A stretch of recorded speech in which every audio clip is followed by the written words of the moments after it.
Good afternoon friends. Thank you for supporting our first video. It has been so long since we posted our first video. So here comes our next video. The topic of this video may seem simple, but it may be difficult to comprehend. So our topic is optical principles of contact lens. The first optical principle of a contact lens is the power consideration. As we know, there are two types of contact lenses, rigid and soft. The rigid lenses are rigid and hence it retains the shape of cornea, whereas the soft lenses are flexible and conforms to the cornea.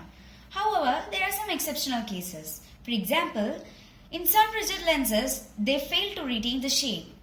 And in soft lenses, for example, high plus power in aphakia, they are rigid and fail to conform to cornea.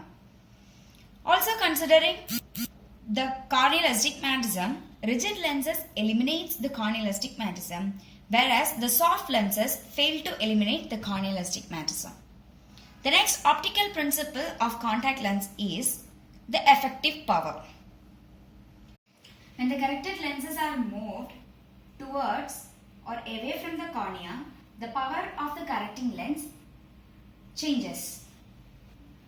In a myope, as we all know, the light rays are focused in front of the retina.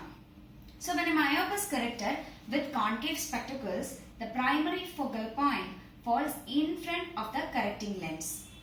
Whereas when a myope is corrected with a contact lens, the focal length increases. As we all know, as the focal length increases, the dioptric power of the lens decreases. When a myope is corrected with a contact lens, the power of the lens decreases. For the understanding purpose, consider a myope with minus 4.5 diopter power corrected with the spectacles, and it has its primary focal point in front of the lens. The vertex distance is 14 mm and the axial length is 24 mm. When we place a contact lens with same power, that is minus 4.5, the light rays are focused behind the retina as the contact lens is placed on the cornea. Therefore, the vertex distance compensation should be done when a patient is corrected with contact lens. It is explained by the formula FCL is equal to F of SP by 1 minus D into FSP, where F of CL is the focal length of contact lens, FSP is the focal length of spectacle, and D is the vertex distance in meters. So, for a myope with minus 4.5 diopter power, after the compensation of vertex distance, the patient is prescribed with a minus 4.25 diopter lens.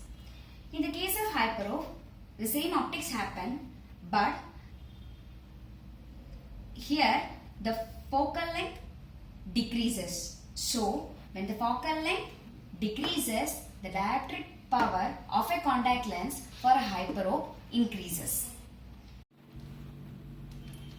In back vertex power, a lens can be considered thin if its radius of curvature is larger than its thickness and is given by a formula, approximation formula, that is FA is equal to F1 plus F2.